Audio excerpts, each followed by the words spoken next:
இன்றே டவுன்லோட் செய்து உங்கள் ஃபேவரட் ஷோக்களை என்ஜாய் பண்ணுங்க. லைட்டை ஆஃப் பண்ணிட்டு தானே படுத்தோம், அப்புறம் எப்படி லைட் எரிஞ்சுக்கிட்டு இருக்கு?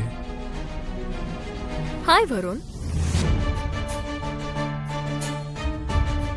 ஏய் சாரா, நீங்க என்ன பண்ணிட்டு இருக்க? ஒண்ணும் இல்ல வருண், காலையில உங்க அம்மா தாலி செஞ்சாங்கல்ல, அது வீடியோ கால்ல பாக்கும்போது சரியாவே தெரியல. அதான் நேர்ல வந்து பார்த்து டிசைன் நல்லா இருக்கா நல்லா இல்லையான்னு சொல்லலாமேன்னு வந்தேன். ஏய் சாரா, அம்மா இப்படி பண்ணுவாங்கங்கிறது யாருமே எக்ஸ்பெக்ட் பண்ணாத ஒண்ணு. அவங்க என்ன கூப்பிடும் போது இந்த கல்யாணம் வேணான்னு சொல்லுவாங்கன்னு தான் நான் நினைச்சேன். ஆனா அவங்க ஜஸ்ட் தாலி தானே செஞ்சிருக்காங்க, எப்படி இந்த கல்யாணம் நின்னுடும். சோ நான் டென்ஷன் ஆக வேண்டாம். அதானே தாலியே ரெடி ஆயிடுச்சு வருண். இனிமே ஒவ்வொரு ரிச்சுவல்ஸா உங்க அம்மா பண்ணதான் போறாங்க.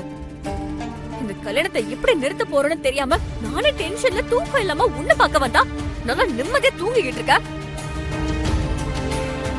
அப்படியெல்லாம் இந்த கல்யாணம் நடந்துடாது சாரா. வெண்ணிலா இந்த கல்யாணத்தை கண்டிப்பா நிறுத்திடுவாங்க. Stop it Varun. நீ தான் அந்த வெண்ணிலாவை தேவையில்லாம நம்பிக்கிட்டு இருக்க. நமக்கு நடுவுல என்னைக்கு அவ வந்தாலும் அன்னைக்கு ஆரம்பிச்சிச்சு இந்த பிரச்சனை எல்லாம். இப்பவே உங்க அம்மா கிட்ட போலாம், நான் பேசுறேன்.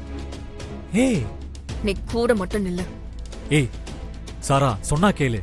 இத வெண்ணிலா டீல் பண்றதா நல்லது, என்ன நம்பு. விடு வருண். ஏய் சாரா, ஏய் சாரா நில்லு. சாரா சொன்னா கேளு. அண்ணாமலையாட்டி, ஐயோ, அண்ணாமலையாட்டி, என்ன பண்ற? இங்க வா, இங்க வா. ஏய் விடு வருண். என்ன பண்ற வருண்? இரு. சாரா, என்ன சாரா, நான் சொல்றத புரிஞ்சுக்காம இப்படி முட்டாள்தனமா பண்ணிட்டு இருக்க?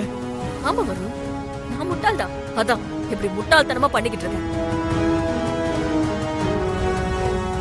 ஒவ்வொரு ரிச்சுவல்ஸா நடக்க நம்ம ரெண்டு பேருக்கும் நடுவுல பெரிய டிஸ்டன்ஸ் வந்த மாதிரி தோணுது. அது ஏன் வருண் உனக்கு புரியவே மாட்டேங்குது? ஐயோ, என்ன பாரு சாரா, நீ பாரு. இப்ப என்ன வேணும் உனக்கு? வெண்ணிலா இந்த கல்யாணத்தை நிறுத்துவாங்கங்கிற நம்பிக்கை இல்ல, அப்படிதானே? வெண்ணிலாவே உங்ககிட்ட இந்த கல்யாணத்தை நிறுத்துறேன்னு சொன்னா உனக்கு ஓகே தானே? அவ சொல்லுவாளா? ஒரு நிமிஷம்.